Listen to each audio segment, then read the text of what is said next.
Welcome to Awesome Chapter. This is the show where we dive deep into the world's most influential books. And we pull out the core systems, the insights that you can actually use. We want to give you something that doesn't just, offer a new perspective. Right, but genuinely transforms how you act day to day. If you're here, it's because you're looking for that shortcut to being well-informed. And today, wow, are we tackling a topic? Oh, yeah. It's something that every single person listening, myself included, definitely struggles with. That's absolutely right. We are opening up a book that gives you a systematic solution to what the author calls task avoidance addiction. Task avoidance addiction. I like that phrasing. It's powerful, right? And this book is just an incredibly practical manual for really regaining control over your time and maybe more importantly, your emotional life. Okay, so let's name it. Our focus today is on do the hard things first, how to win over procrastination and master the habit of doing difficult work. And the author is Scott Allen. He's an international best-selling author. I think he's published over 15 books now. 15, wow. Yeah, and he's spent years as a corporate business trainer and a transformational success strategist. But what I think gives him so much credibility here, and you pointed this out before we started, is that this isn't just high-level theory. Not at all. This is a system that was, battle-tested, forged in his own trenches, so to speak. He's really open about it. He says that despite all his success, he struggled with procrastination on every single book he wrote. Every single one. That's amazing. Yep. So this whole framework, it's the result of 50 years of observing, struggling with, and then finally figuring out how to conquer these mechanisms of self-sabotage. It's a guide to systematic recovery, not just some quick fix gimmick. And that really is our mission for this deep dive. Mm-hmm. We're going to unpack Scott Allen's strategies, the ones designed to deliver, freedom, joy, and a new sense of purpose, all by training ourselves to just tackle the tough stuff first. We've really synthesized his work to give you a detailed look at the true and often hidden cost of all these needless delays. We're going to explore the deep psychological roots. We'll uncover the 5 core fears that secretly fuel all this avoidance. And most importantly, we're going to deliver the practical, systematic steps you need to transform intentional action into an ironclad daily habit. Exactly. So if you have tasks that are currently labeled later, we're going to show you how to move them off that dusty old never list and squarely into the done column. Okay, let's get into it. Let's unpack this core issue. I mean, we all joke about procrastination, right? We call ourselves lazy. All the time. But Allen starts the book by making it really clear that, psychologically speaking, this is way more serious than just being lazy. It is fundamentally different from laziness, and this is a key distinction. Laziness. Well, laziness implies you're just unwilling to act. Maybe you're tired, maybe you have low motivation. But procrastination is actually a conscious decision. It's choosing to put off a task, and it results in what psychologists call counterproductive and needless delay. Counterproductive and needless delay. The big realization Allen drives home is this. It is not a productivity failure. It's a failure of self-control. Or, to be more accurate, it's about poor emotion regulation. So let me see if I've got this right. We delay the hard task because the task itself makes us feel bad right now. Exactly. It creates anxiety or boredom, or we're afraid of failing. And so avoiding it, that's like a quick fix to feel better in the moment. It's a short-term mood repair mechanism. That's the perfect way to put it. We prioritize reducing our present suffering over any kind of long-term achievement. And that is the very heart of self-sabotage. It is. You are literally defeating your future self just to soothe your present self. And the cost, it's not just that internal guilt and anxiety we all feel. It spills out. It becomes external. What do you mean by that? Allen describes it as this resulting chaos. Physical clutter everywhere. Your office, your closets, your car. It all starts to mirror the internal clutter of all those overwhelming, incomplete projects in your head. That really highlights this famous internal struggle he talks about, right? Yeah. The conflict between your present self and your future self. How does he explain that gap? Well, this is a core concept from behavioral economics. It's called temporal discounting. Temporal discounting. Yeah. Your future you, that's the version of you that values long-term rewards. Retirement savings, being fit for your kid's wedding, finishing that novel. The big picture stuff. The big picture stuff. But future you isn't the one making the decisions right now. Present you is. And present you is, let's just say, obsessed with instant gratification. Scrolling social media, grabbing that sugary snack, watching one more episode. All of it. And the mathematical reality here is that the further away that reward is, the less motivational power it has in this moment. So the goals that lack that sense of urgency, we just keep pushing the timeline back. We extend it continuously. We say things like, oh, I'll write the book once the kids are a bit older, or I'll travel the world when I finally retire. And that distance, Alan says, it literally reduces the value of the goal. It does. Think of it like this. Your massive distant goal is like a tiny little speck on the horizon of the ocean. It's so small, so abstract, that your present self just completely ignores it. It's not a threat. Not at all. You don't feel motivated by it. You don't feel threatened by it until that tiny speck suddenly morphs into a massive, unavoidable tanker. The deadline. The deadline bearing right down on you. Alan says to fight this, you have to deliberately build empathy for your future self. Empathy for future you. How do you do that? You visualize them. You really feel the pain they're going to feel if you don't start today. Or, on the flip side, you visualize the joy they'll experience if you actually succeed. You have to bridge that temporal gap in your mind. And when we do engage in delay, we use these hidden defenses. He calls them internal manipulative functions. That's a great term for them. They give us this temporary break from the stress, but they cause this long-term compounding damage. Let's dig into some of those because I think they're often totally unconscious. Oh, absolutely. We have to shine a light on them so you can recognize them in yourself. Okay, so one is self-isolation. This is where you kind of retreat physically and emotionally to hide the mess. Right. Whether it's a messy room or, messy accounting books. Yeah, maybe you're afraid to tell your business partner the real extent of your backlog, so you just hide. You avoid people who might ask those difficult questions, and you hope the problem just magically fixes itself. But that isolation just traps you in that cycle of shame and failure. Alan's prescription for this is proactive action. You have to reach out. You have to reach out and build what he calls self-efficacy. That's the belief in your own ability to succeed. And you can only build that belief by proving it to yourself. Exactly. Through small actions. You have to show yourself you can handle the task. And isolation, well, it prevents that crucial proof from ever happening. Okay, here's another insidious one. Emotional distancing or minimizing. Yes. The I didn't want it anyway defense. Exactly. It's a defense mechanism against potential failure or rejection. So you avoid applying for that really competitive job, and then you tell everyone, hey, I didn't really want it anyway. Or you dismiss the whole thing as not worth the effort after you conveniently fail to even try. You're minimizing the goal's importance to minimize the pain of not achieving it. And Alan forces you to confront this head on. He asks this amazing question. How would you act if you knew failure wasn't even possible? If you couldn't be rejected, would you have applied for the job? Right. And the answer to that question reveals the true underlying desire that this whole avoidance mechanism is trying to protect you from. And the third common one is denial or avoidance. This one is sneaky.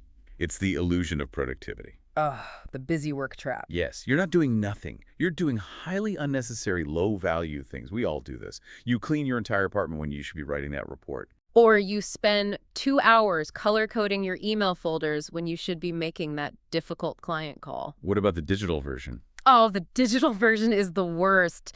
It's having 24 tabs open, constantly jumping from one low-priority research rabbit hole to the next. You feel busy. You feel exhausted. You might even work a 14-hour day, but at the end of the week, you look back and realize 0 high-impact tasks actually got done. So it's avoidance disguised as exhaustive effort. Perfectly put. Alan's advice is to pay attention to that specific impulse snap. That's the thought that triggered the distraction in the first place. Just identifying it is the first step toward getting control. That focus on the internal mechanics, it leads us right to his 5 core fears. Alan is so emphatic about this. He says all procrastination is hidden behind fear. And this is the part I love. He says hard workers procrastinate precisely because they care so much about the outcome. That's such a reframe. It's not that you don't care, it's that you care too much. We have to reframe fear. It's not a signal to run away. It's a signal that we're dealing with something that is of high value to us. Okay, let's detail these 5 foundational fears. First up, the fear of commitment. This is paralysis at the starting line. Plain and simple. You're so worried about the risk of failure during the race, the possibility of looking bad or not measuring up, that you just choose total inaction. So you commit to doing it later. which is really a false intention. It's a lie you tell yourself to maintain a comfortable status quo. The remedy he suggests is simple, but brutal. What is it? You have to tackle anything that creates anxiety immediately. Just rip apart the whole fabrication of the later commitment. Okay, next one. The fear of the unknown. This fear paralyzes us when we face big decisions because we feel this irrational need to predict the outcome perfectly. And Alan shares a really impactful personal story about this, about how he conquered it. He left a comfortable life, a relationship, everything, to move overseas to the Far East. And he didn't speak the language. Didn't speak the language, had no solid plan, just a massive leap of faith. And he said that single act just shattered the illusion that he needed to predict the future. Because you can't. You can't. You can't accurately predict the outcome of any action, big or small. So the only solution is to trust your gut and jump in. When you try to find certainty, the fear of the unknown becomes this impenetrable wall. All right, number 3, and Alan notes this is the most widespread reason for delay, the fear of discomfort. We are neurologically wired to avoid pain and seek comfort. It's just how we're built. But this desire for comfort now, it often leads us to pay for it later with immense regret, anxiety, and those catastrophic last-minute deadlines. So to beat this, you have to train your mind to actively lean into discomfort. You do. And this is where we need to introduce a really critical concept from behavioral science. Activation energy. Activation energy, Yeah. like in chemistry. Exactly like in chemistry. In chemistry, it's the minimum energy you need to start a reaction. In human behavior, it's that intense resistance we feel just before we start a difficult task. That feeling of, ugh, I just can't. That's it. And Alan says about 80% of the difficulty of any task lies in overcoming that initial resistance. Once you're moving, momentum takes over. And this is why the famous 5-minute rule works so well. Ah, yes.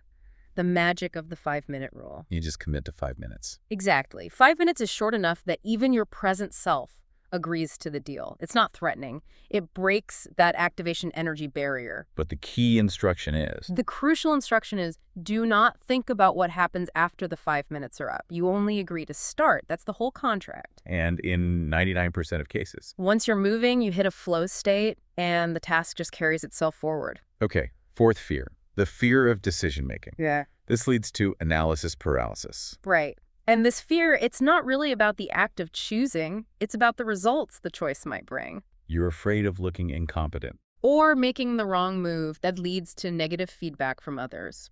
It's a self-sabotaging trap, because Alan points out that not deciding is, in fact, still a decision. You're deciding to leave the outcome to chance. Which is the least effective strategy of all. You have to make a concrete decision and commit to it on the spot, even if you know it's imperfect. And finally, the universal monster, for anyone really who's trying to put their work out into the world, the fear of criticism or negative feedback. Oh, this one is huge.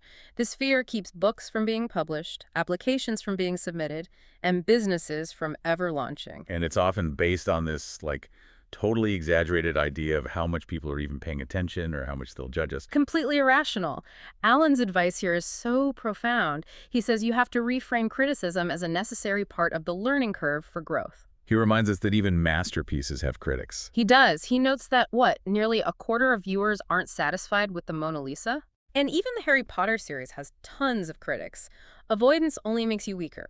The real strategy is to filter who you accept criticism from. You only grant permission to trusted mentors. People who offer constructive, goal-oriented feedback, not just random noise from the internet. Okay, so segment 1 gave us the why, the emotional paralysis, the fear. Now we need to pivot to the how. The actionable stuff. Yes. Alan's part 2 is the core of the system. It's these 22 systematic strategies for rebuilding the habit of action. And we have to start with the one thing that changes everything. Which is step 1, taking total ownership. You have to surgically remove that desire to blame other things. You have to stop blaming the bank, the market, your spouse, your company when things go wrong. And Alan makes this so visceral with his own story about a $600 credit card bill. It's such a perfect, simple example of how this all works. He was just too busy, too lazy, too inconvenienced to drive across town to pay this one bill. Right. So he tossed the reminders, he rationalized the delay, he had all these good intentions to do it later, until the company, without any warning, just canceled his card. But it didn't stop there. Oh no, the problem compounded instantly. They didn't just cancel that one card, they canceled his secondary card too and completely damaged his entire credit clearance. All over $600 in a short drive. For years after that, he struggled to get loans. He had immense trouble using cards when he was overseas. It was deliberate self-sabotage, but it was disguised as just a minor inconvenience. So taking ownership means recognizing you are the only one making that choice to procrastinate. And therefore, you are the only one who can stop your metaphorical house from burning down. This idea of radical responsibility, that's the first step to recovery from procrastination addiction. Okay, ownership is established. Now we need clarity and commitment. How does he advise we structure our work so we don't just feel immediately overwhelmed by everything we have to do? We move to step 2. Make your list. Alan tells you to create an anti-procrastination list. All the unfinished tasks, projects, broken things in your life. But there's a key limitation. A critical limitation. You have to limit this list to 10 items or less. Procrastinators often love making these endless, super detailed lists. Because making the list feels productive. It feels productive, but if the list is too long, the planning itself becomes another act of avoidance. It just leads to immediate overwhelm. So we go from the general list to the very specific. Step 3. Decide you're doing it now. You choose one thing from your list, one big winner that you can complete in 10 minutes or less. This is all about securing an immediate small win. That's it. That small accomplishment triggers a psychological boost. It builds momentum. You don't need some complicated motivational speech. You just need to declare, I'm doing this now, and start the action sequence. And to really anchor that decision, Alan has this fascinating mental rehearsal technique. Step 4. Write it down 5 times. This is such a powerful form of reinforcement. Physically writing the task down 5 times does more than just track it. It forces a focused mental rehearsal. How does that work in the brain? The brain processes imagined action very similarly to how it processes real action. So by writing and rehearsing it in your mind, you are effectively pre-wiring the neural pathways for success before you even pick up the tool or open the document. You're using neurological priming to overcome your own hesitation. Exactly. It's a great little hack. So to make sure this commitment actually turns into a long-term habit, we need structure. This brings us to step 7, scheduling and commitment. Specifically, the don't break the chain method. This method, it was famously popularized by the comedian Jerry Seinfeld for his writing habit. It's all about visualizing your progress. Okay, so you schedule your priority task. Maybe it's writing for an hour or working out for 30 minutes. Right. And every single day you complete it, you mark a big fat X on a calendar that you can see. A wall calendar is perfect for this. And this visual representation, it creates a psychological pressure. A pressure for personal accountability. The chain of X's itself becomes a commitment device. You don't want to be the one to break it. You are far less likely to skip a day when you can visibly see the integrity of that chain resting on your choice today. It transforms a vague intention into a non-negotiable daily commitment. It's a brilliant exercise in habit tracking. Let's go back to building that crucial initial momentum. We talked about the 5-minute rule, step 5, time block 5 minutes, and how it breaks the activation energy. But how do we make sure we don't just fall back into our excuses right after those 5 minutes are up? You need external pressure. Alan is really clear on this. He says self-accountability frequently fails because it's just too easy to rationalize our own excuses. So you need step 6. Tell someone accountability. Yes. And this isn't just, casually telling a friend, hey, I'm going to start writing my book. It needs structure. What kind of structure? It needs structure and it needs urgency. Think about elite performers, athletes, actors like Hugh Jackman, top-level executives. They all use coaches or accountability partners. And not because they lack motivation. Not at all. It's because they need that external pressure to enforce consistency and to shut down that internal excuse-making machine before it even spins up. When you know you have to report back to someone at 4 p.m. It introduces an external deadline that just overrides your internal avoidance cycle. It's so critical for building confidence, especially in the early stages. Now, to sustain this effort without just burning out, Alan focuses on the compounding power of tiny steps. This is step 15. Begin with one small action. This directly counters the tendency of procrastinators to think they have to make some massive heroic effort all at once. Like, I'm going to the gym for 2 hours every day starting tomorrow. And of course, that lasts for 2 days, and then you're done. Alan's core philosophy is that gradual, small progress over a long period is dramatically superior to attempting massive progress and then suffering immediate burnout. So if your goal is fitness, Start with 5 push-ups a day. If it's learning a language, learn 5 new words a day.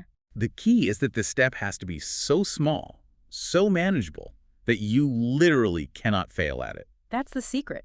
You are conditioning your brain to associate this new task with success, not with failure or overwhelming effort. And this builds consistent, reliable confidence, which is the absolute anti-venom to procrastination.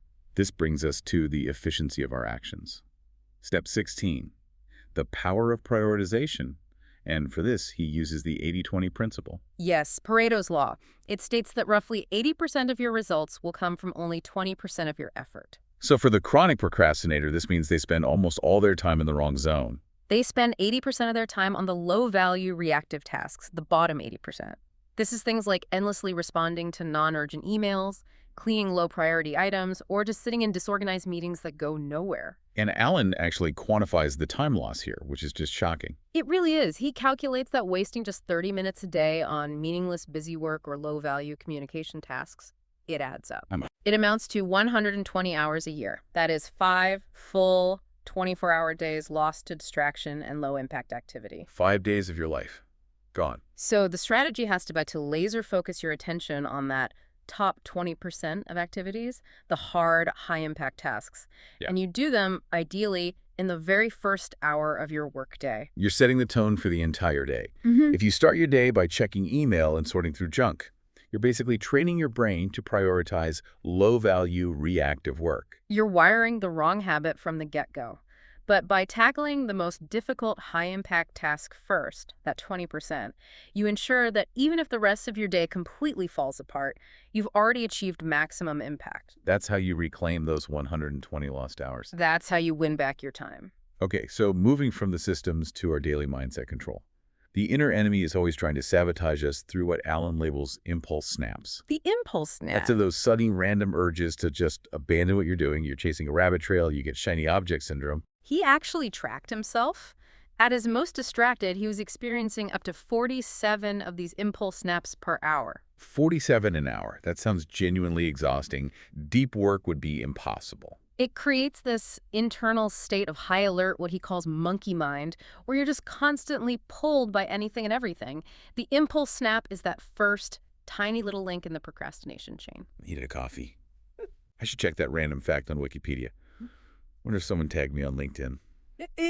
All of it. So if the impulse snap is the problem, what's the instant counter strategy? He offers the static method. The static method, what does that involve? It's all about introducing an immediate delay before you react to the impulse. So the urge to check your phone hits you. Instead of grabbing it, you just count to 5 or 10. That simple, brief delay is the intervention. It's an incredibly powerful one.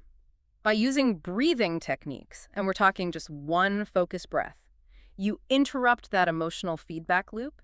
You're calming down your limbic system and giving your prefrontal cortex, the logical part of your brain, a chance to regain control. You're conditioning your mind to stop reacting immediately to every fleeting thought. You're disrupting the pattern of avoidance before it can even take hold. The environment we're in also plays a huge role in whether we succeed or fail at staying focused. Alan really stresses step 20, programming the environment. This is all about prevention. You use visual triggers, things like posters, sticky notes with your goal written on them, or vision boards, to reinforce positive action. But just as important is eliminating the negative triggers. Oh, absolutely. If the TV is a massive time waster for you, it needs to go out of your workspace. If a specific app triggers an endless social media scroll, you have to block it or delete it. He talks about his own television. He does. Famously, he sold his television entirely after realizing that just unplugging it wasn't enough to defeat that powerful default urge to seek comfort. You have to fortify your physical and your digital space. To ensure you're consistently drawn toward intentional action, not pulled back into the comfort zone. That idea of fortification brings us to the most extreme, but often the most effective, strategies for getting guaranteed results. Future commitment devices. Right. Step 19. Future commitment devices. These are actions you take now that literally limit your future choices and lock in a specific behavior. You're using your motivated present self to override your potentially weak future self. Exactly. The classic examples are things like automatically deducting savings from your paycheck. That's paying yourself first. It removes the decision to save from your daily life. Or, like Alan did, selling the video game console to guarantee he had dedicated writing time. That's an extreme one. It does seem pretty extreme for the average listener who just wants to get through their emails without getting distracted. For someone who can't just sell their TV, what's a less drastic commitment device he recommends? A softer but still highly effective device is using restrictive software. You can install app blockers or website blockers that make it physically impossible to access your distraction sites during your dedicated work hours. So you set the rules when you're feeling motivated. Right, so that later, when you're tired or tempted, the environment simply won't allow you to make the mistake. You're leveraging your motivation now to control your behavior later.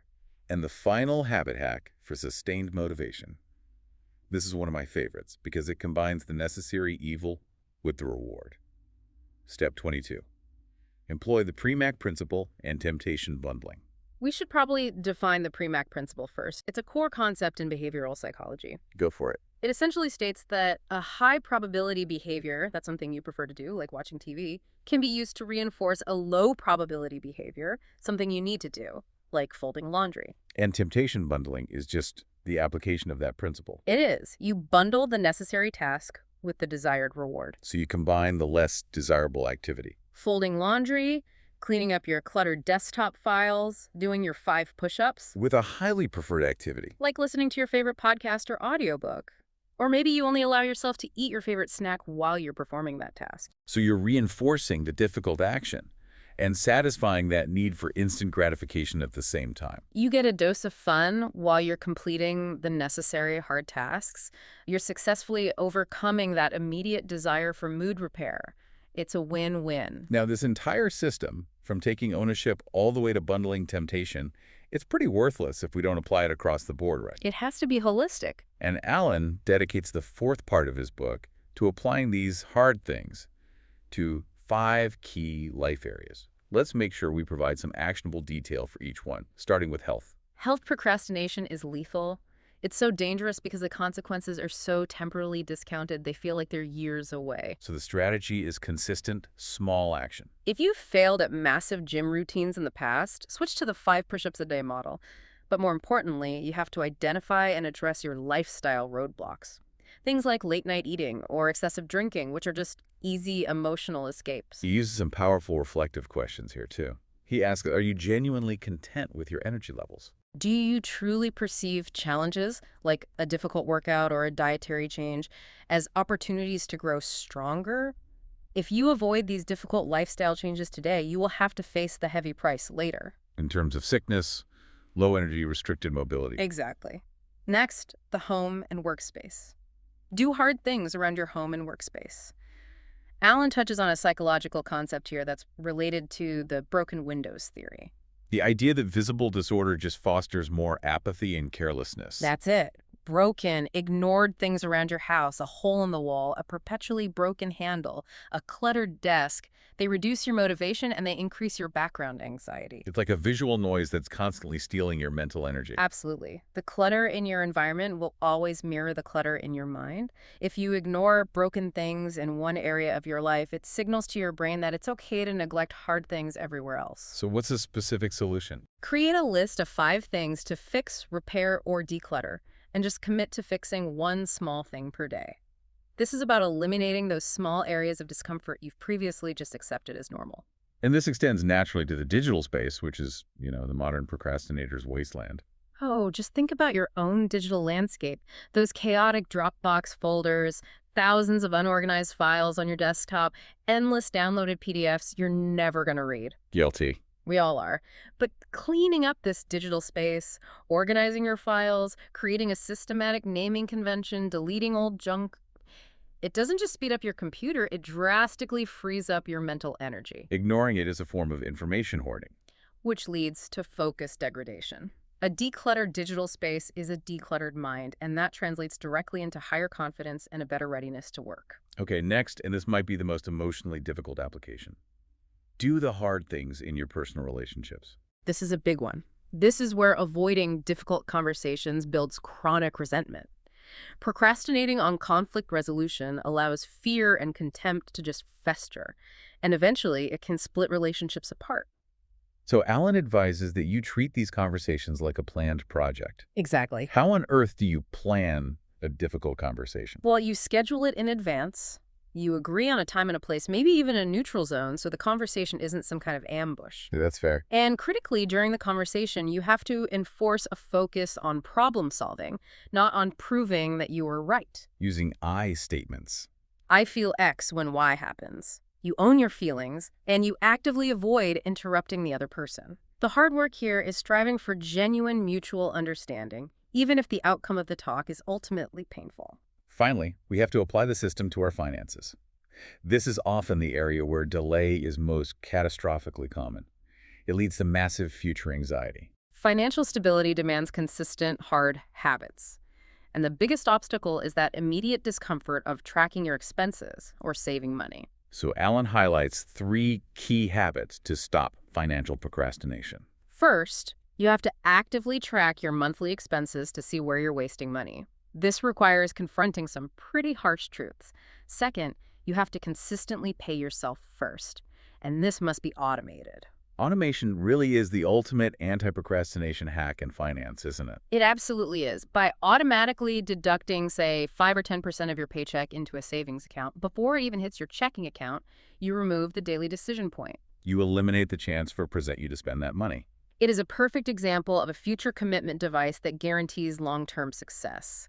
And third, he says you need to actively explore additional income streams. The side hustle. Whether it's through virtual coaching, using platforms like Airbnb, whatever, you have to start something today, or you guarantee you'll be 10 years older with zero financial progress. So to bring this entire framework together, Scott Allen's Do the Hard Things First really reveals that procrastination, it's not a moral failing. It's not laziness. No, it's a predictable defense mechanism. It's deeply rooted in fear and in poor emotion regulation. And he offers this robust, systematic framework, those 22 strategies we've touched on, that systematically transforms that avoidance into intentional action. All through radical ownership, leveraging accountability, securing those small wins, and prioritizing the high-impact tasks first. The overarching lesson for me is that commitment to the struggle itself. I think so too. The only guarantee in life is that it is going to be hard. Success isn't about avoiding those hard times, it's about embracing them. Alan shows us that the victory is found in that struggle. The commitment to becoming systematically better than you were yesterday, that's the real path. That's the path toward earning a seat at what he calls the table of greatness. Embrace the struggle and visualize the person of greatness you're becoming by showing up to play hard and work hard. Be sure to tune in next time for another awesome chapter. And remember, if this deep dive has sparked an idea or maybe helped you recognize your own emotional triggers, please like, subscribe, and leave a comment. It really supports the show and helps you stay updated on future deep dives into the world's most insightful books. We appreciate you joining us today.